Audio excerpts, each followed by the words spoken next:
No mas. No mas, I said. No mas. I surrender. This all is too much. It's just stupid. Come on now,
Oh, yeah.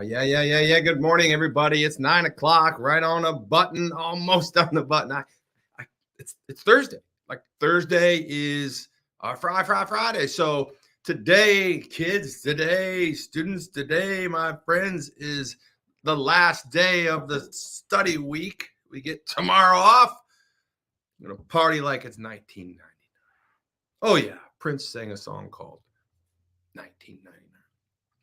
I wanted to start this morning with a story about my morning. So I get up, I do my normal reps, and things are getting around. And we're here at the lake. So the cabin, we're kind of sequestered here for Lord knows how long. A lot of you know that both my father and his wife are going through later stages in lives, and we had to make some decisions about where they were going to live, and we got all that done. But we just haven't been able to really leave Angola to go back to Florida. So we're stuck here in the donut capital world. We're not actually stuck. We're enjoying our life here, but we do have a life back in Florida and kind of wondering about things there, but we don't have a flight back.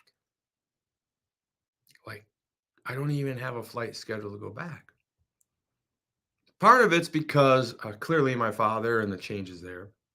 And the other part of it is that the summer is coming, and then this is the time of the year where we're getting ready for the donut capital of the world. The donut capital of the world is here at Lake James, Indiana, where we set the world record for the most donuts made and sold in 8 hours, 8,558 donuts. It's crazy. Guinness was there. We shocked the world, man. We just did it, man. TV and radio, everybody was there. I mean, it was just like, wow.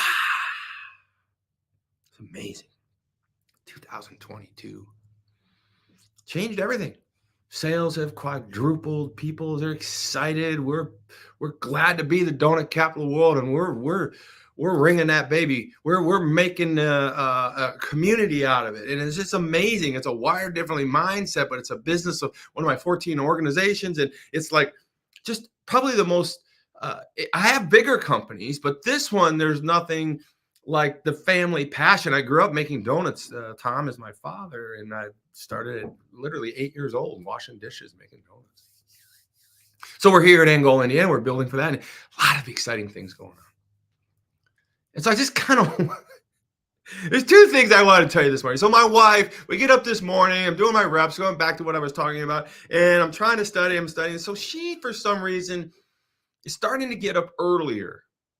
Now, I'd like to think because she wants to hang out with me. But it seems to be that way. And I'm excited about it because I really moved the show to 9 o'clock so I could have these morning times with her. But, from literally 5 till 8 o'clock, I'm heavy in study. And she has been interrupting my study. And I'm perplexed because I want to have a good show. I want to have a good study. I want all these things just right for you guys and myself, but I want to hang out with my baby, right? So today I'm just like, she comes out and I'm doing, we're literally working on Philippians 4:7. And the peace of God, which transcends all understandings, will guard your hearts and your minds in Jesus Christ. So I'm studying this. She doesn't know what I'm studying. And so I'm thinking about peace and agitations and stress. And I'm just kind of figuring it out. And she comes in and adds stress to the study because I'm stressed always in a good way for the most part to get ready for the show. And she's interrupting things. But I know I'm supposed to hang out with her because that's why I move things around. And so I'm talking about the stress of things and the peace that I need to have because our minds and our souls and so she's doing the opposite. She's like, I'm like, God, why are you bringing my wife out here to? I'm confused. And so I just kind of threw my hands up and said, I surrender. I'm just like, threw my hands up. I'm like, hey, babe, let's just talk over coffee. So we're talking. We have a good morning. And I said, listen, I got to go in the shower. I'm going to get around. I said, but since you messed up my entire biblical study morning, sounds so wrong, doesn't it? You have to give me a topic to teach on today because I got to go. I got to get around. I got to do a live at the donut capital of the world. And I got to get things to it. So I got a shower, get everything ready, put my, I moisturize and all that kind of stuff. And I said, babe, I got to go. I need a topic for my show. What? Babe, I got to go. I need a topic for my show. And she says, I surrender. No more. I'm like, what? She goes, I'm done. No more. There's too much. And I said, okay, got it. And she goes, what? And I shut the door. No más. No más.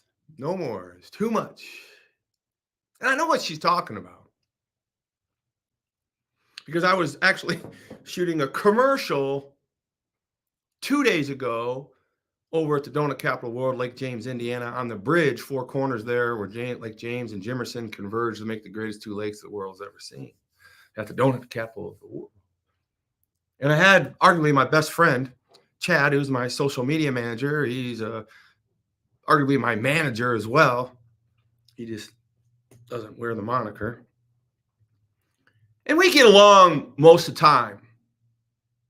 But sometimes we don't. And so I could just kind of show you here. Let's see. My week this week was really crazy. Let's see if I can. This kind of sets you guys up. So I flew here Sunday, and at the airport, Delta picked me up with a VIP cab and literally grabbed me and said, Mr. Saylor, let's go to your next connection. You only have an hour. This wonderful lady picked me up in a BMW and took me right to the plane. I never ever went into the Atlanta airport. She took me right from the plane I was getting out of, and then I boarded right in that gate there. I never saw one person in the Atlanta airport. I went from plane to plane, car to plane. It was amazing. And then the infamous Judah, right? There's Judah. Judah's the one that I was telling the story about, bro, telling me like he seized the moment. We talked about him all weekend. That's him and me and Nora, the Explorer. We went to Target. Remember, I was telling you all the stories? Lots of viewers on, so you saw the story. That's Judah, the Barracuda, and that's Nora, the Explorer. And these are the two con artists that took me to Target. See those rascals? Stinking Bonnie and Clyde. These guys are inseparable. They are partners in life. They are like amazing brothers and sisters, and they're tricky, right? They're sneaky. They're like, we set Papa up. We go to Target. We seized the moment, and we were off. And once we got in, it was on like Donkey Kong, man. It was like, can we have this? Can we have that? Can we have this? Can we have that? And there, and of course, Nora is leading the charge, and her legs were tired from walking into the store, and she wanted Judah to pick out everything. Listen. This girl's got superpowers. I'm telling you.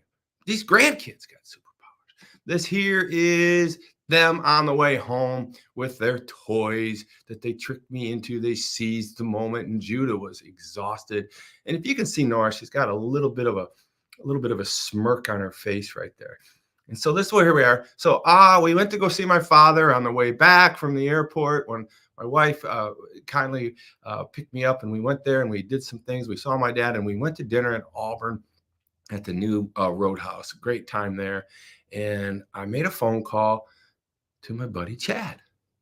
And Chad said, "Come, what do you what are you doing?" I said, "Why don't you come meet us for dinner?" And ironically enough, he texted me at the same time and said, "What do you guys want to do dinner?" So, anyways, we met at the Roadhouse. This is my wife and I getting along, and this is Chad and I actually getting along at dinner because after this meal, we go shoot a commercial, and we don't actually stay getting along. I'll tell you that story. So, anyways, so here's this. And then after I have to go shopping with my dad at the facility where he's staying. I run into these two cats. I don't know who these kids are, but they're in Walmart, and I know the buzzer's going to go off if they walk out the door. And then the week went on, and there's my wife. We found some craziest thing. We went to my dad's sister to see how she was doing. She has a damn wild kingdom out her back door. I never seen anything like it. She had what I learned, feral cats like in her backyard with no tails. Craziest thing. And deer running through her yard. And I saw a monkey in a tree. And it was the craziest, most exhilarating experience. But she's got feral cats in her backyard staring at me the whole time. I wish I would have posted a picture of these cats staring me down, but they had a kitty and she's raising the kitty and they're letting her raise the kitty. I don't know why I'm telling this because she's a wonderful person and my wife loves kitties and this cat has no tail. And that's just kind of how the story goes. So there we go at Wild Kingdom. And then yesterday I had my speech at the Angola High School, the Fellowship of Christian Athletes. It was amazing. Lots of students, lots of kids. It was just so great to share the gospel with these kids. And I got to sign lots and lots of books and got to meet great, great kids and teachers at the Angola High School. And this is the young lady that recommended me to come in and speak to the class. She's amazing. She is wired differently. And this is April's daughter. She's amazing. She works for us at the donut capital of the world. This is me kind of laying down, hey, this is what we're going to do. I gave my testimony. First time I ever really gave my testimony. And it was a remarkable experience. I was actually challenged to give my testimony. So I actually put a message together for my testimony. I've never really done that. So that was a first for me and all those things. So that's the day. That's what's going on here, and I'm just gonna kind of set up the back end of the teaching today, which is Philippians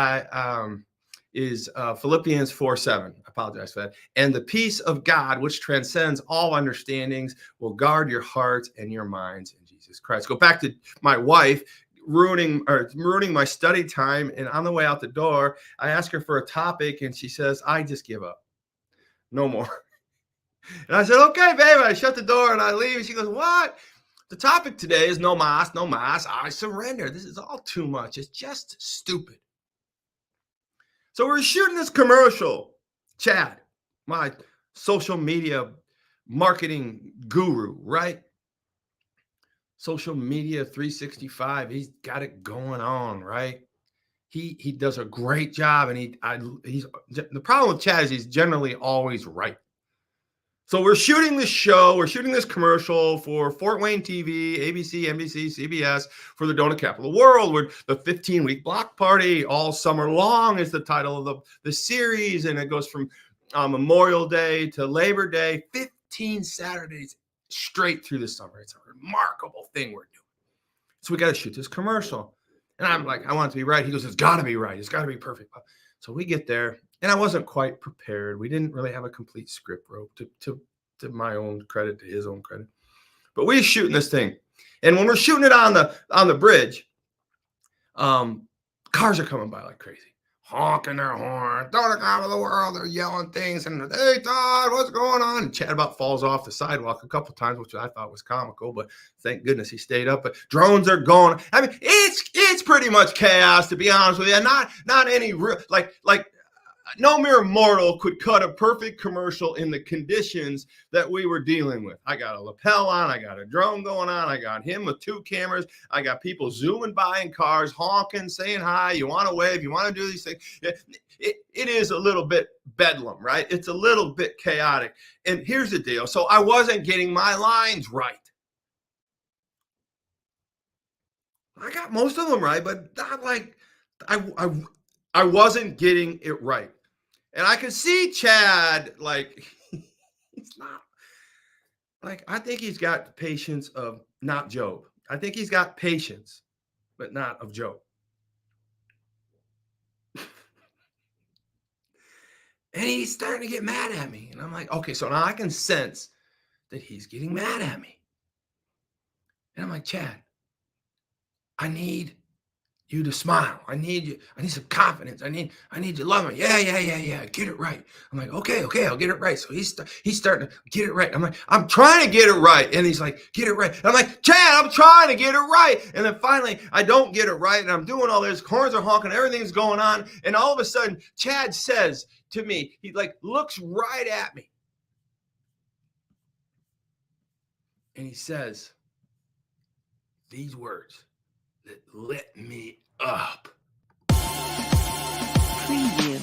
Todd is not only a remarkable, successful 30-year titan in business with having multiple businesses that generate multiplied millions of dollars. And if that plan happens to be to build $1 million company, which I can help you do. But he's humble. He's a man of God. He's a family man. The world's news organizations are built on everything but positivity. He is an influential entrepreneur and business speaker for over 30 years. I've got to forecast. I've got to pronounce. I've got to project. I've got to share with you my ideas, my vision, and my goals for not only myself, but for you. That's why he came up with his incredible concept of taking and creating a platform for people that are wired differently. And you got to understand that your habits of your person and your habits of your business and your habits of your spirituality have to lead to the North Star of who you are. We need to figure out who we want to be in life.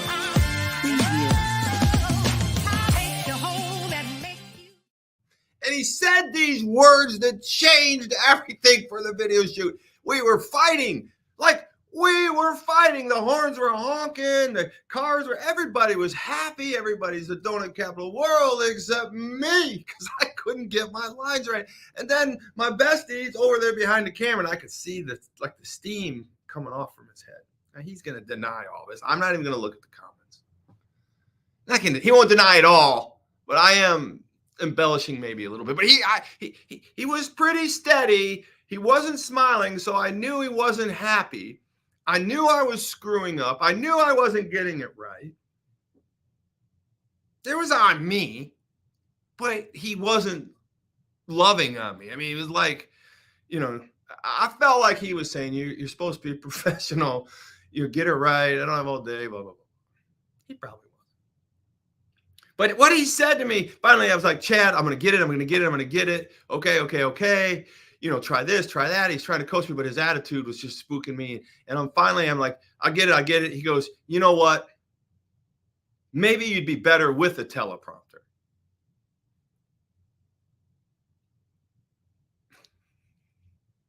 I mean, how would you take that?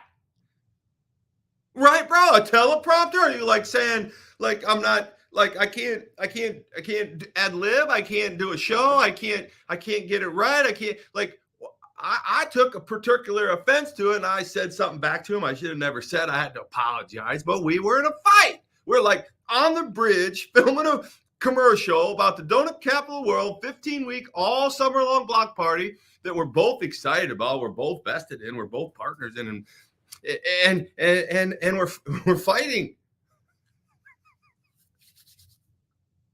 I lost.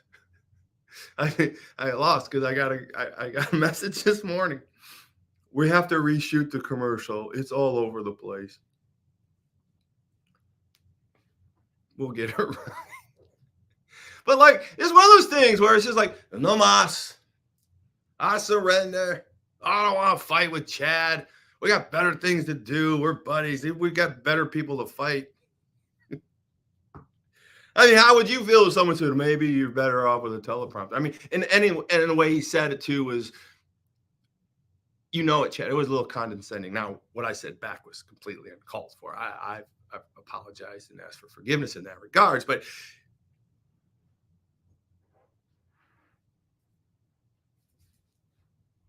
we'll get it right today.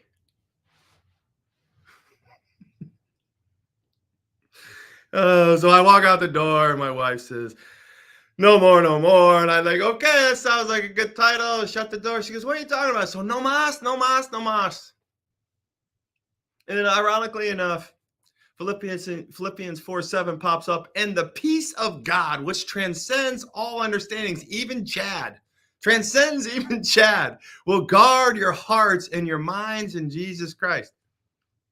Tracy was telling me she just had enough. She didn't want to deal with it. She didn't want to deal with anything. And she went on about her mom and my dad and all the business challenges and the Donut Capital World challenges. And we're trying to buy assets and we're trying to do certain things. And everything's kind of not moving for us. And then someone else got sick and someone else got sick. And then we got a big bill for like $40,000. And like we she's like, I surrender. I don't want to fight. It's too much. This commercial's too much. Chad's too much.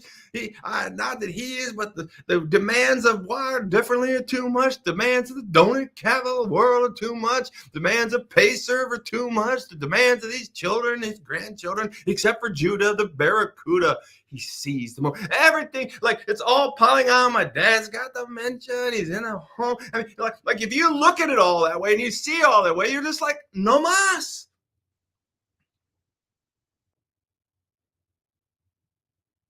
No mas.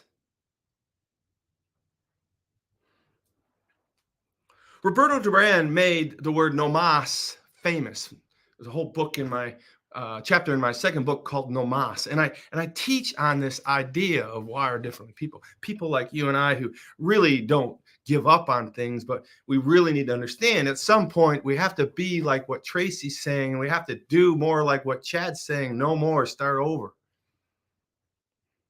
Chad said no mas on the ad. Chad said no mas on that last video. He said no mas on us fighting. He said we're starting over. We're starting clean. He didn't like the karma on the video. He didn't like the little fight that we had. He didn't like the video. Probably didn't like the audio. Didn't like anything about it. And he tried to make it work. I know he's probably up all night editing, and I send him little text messages. And he's working on my stuff, and I'm like probably annoying the hell out of him. But he's no mas. Finally, he calls me up in the morning. He says no mas.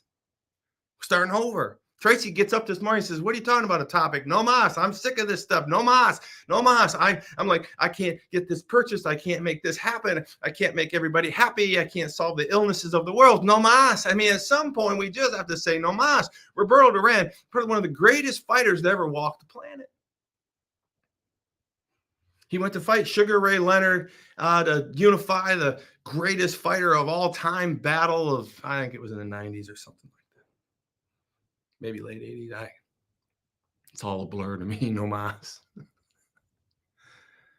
But he was a Panamanian fighter, and Sugar Ray Leonard was the greatest fighter we ever had here in America. And Sugar Ray Leonard was a blabber, showboater, and Roberto Duran was called Hands of Steel or Hands of Fists of Steel or Fists of Fury, something like that.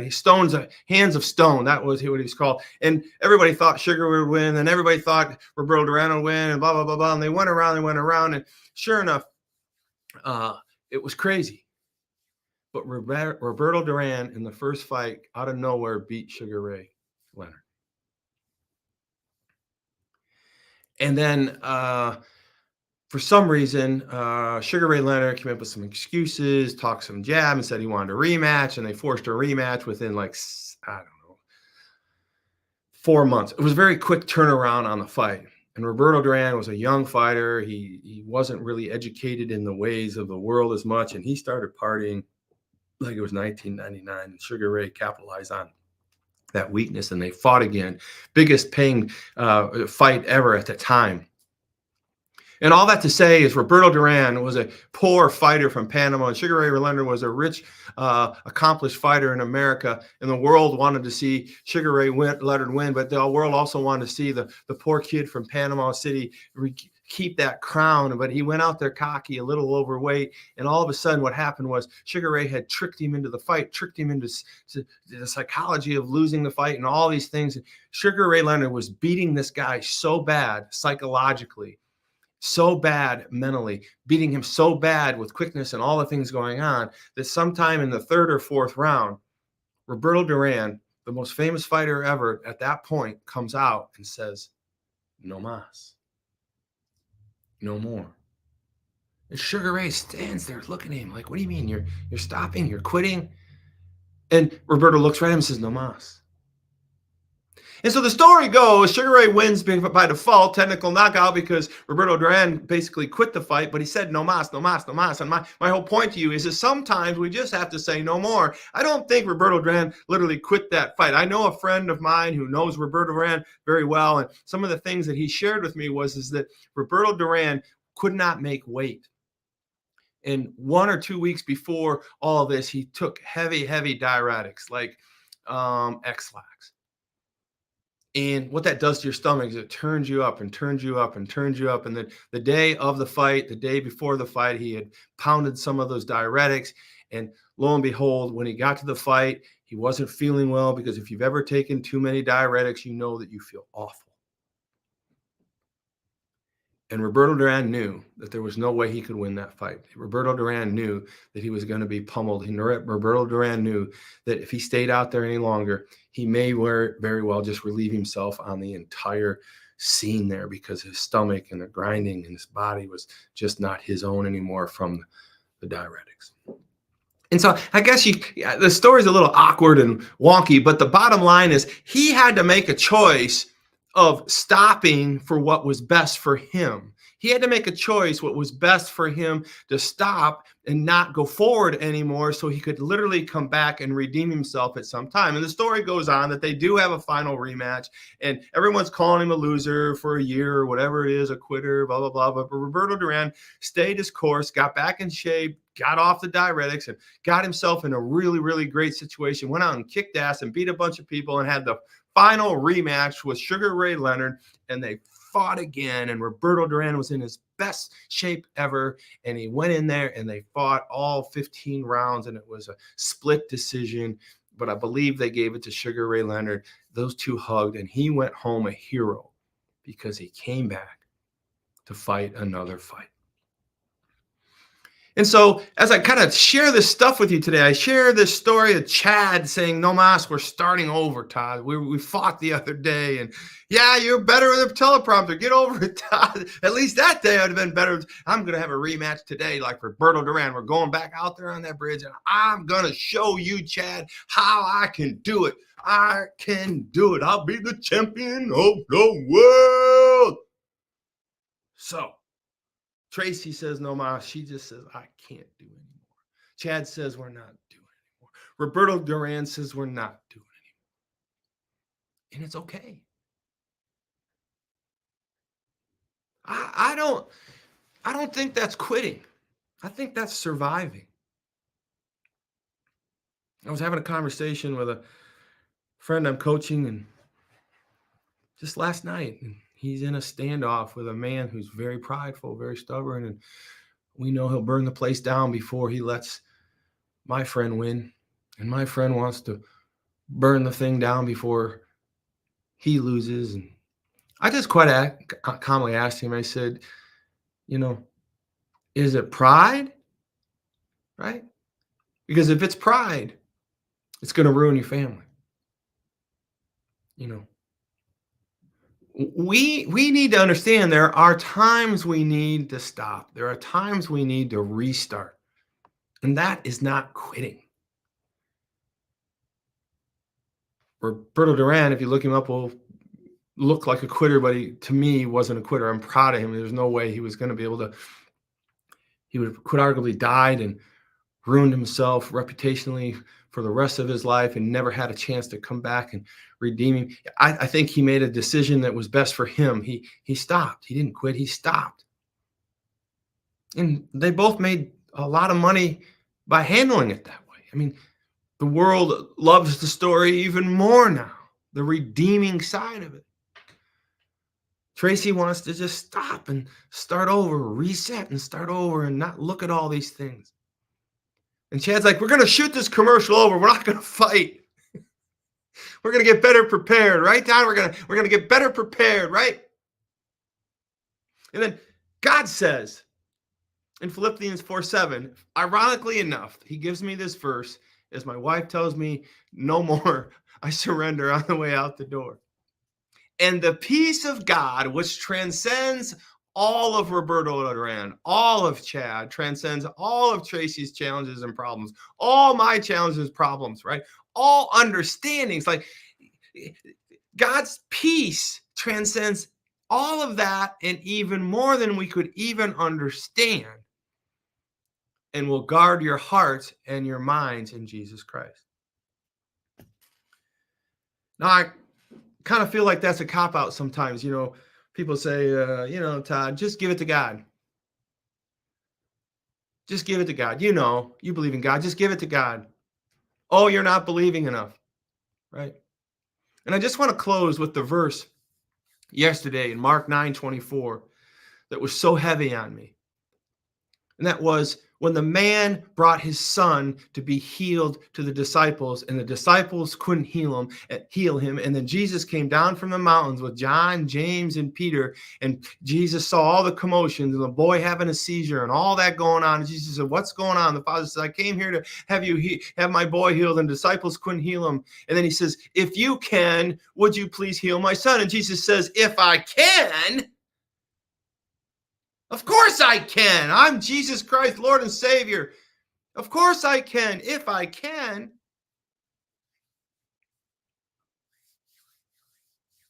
And Jesus says, "Do you believe?" And he says, the words right here I want to share with you. He says, "I do believe, but help me overcome my unbelief." And I think that's where we all are in this Wired Differently walk. I think that's where we all are, whether we want to admit it or not, whether we're going to surrender, whether we're going to do a no mass, whether we're going to quit, whether we're going to restart, whatever the heck you want to call it. I think we're all right here. Do we believe? And if we do believe, help us understand, help us overcome, help us be in a situation that we fix our unbelief, because even though we do believe, we have unbelief. I'm on the bridge cutting a commercial. I don't know if I can do this. My wife said, like, getting up, I believe in God, but I don't know if I can make it another day with all these challenges, right? Roberto Duran says, "I believe, but I don't know if I can get through this fight. I need to restart. I need to start. I need to no mas." The only way we can have a no mas is if we believe. And that we believe that the peace of God that transcends all of our understandings will guard our hearts and our minds. But I want to leave you with this morning, and the very final thought is when the man says to Jesus, "I do believe, help me overcome my unbelief." I want you to be honest. I want you to be honest, just like that man. He just wanted his son healed. He just wanted the problems gone. He was willing to do anything. He just wanted to surrender, and he did. And he surrendered by saying these very words: "I do believe, but please help me overcome my unbelief." Are you willing to admit that your belief isn't full?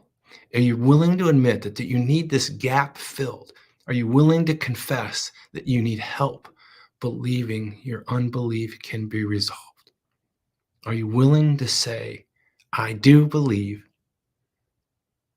but help me overcome my unbelief"? I surrender.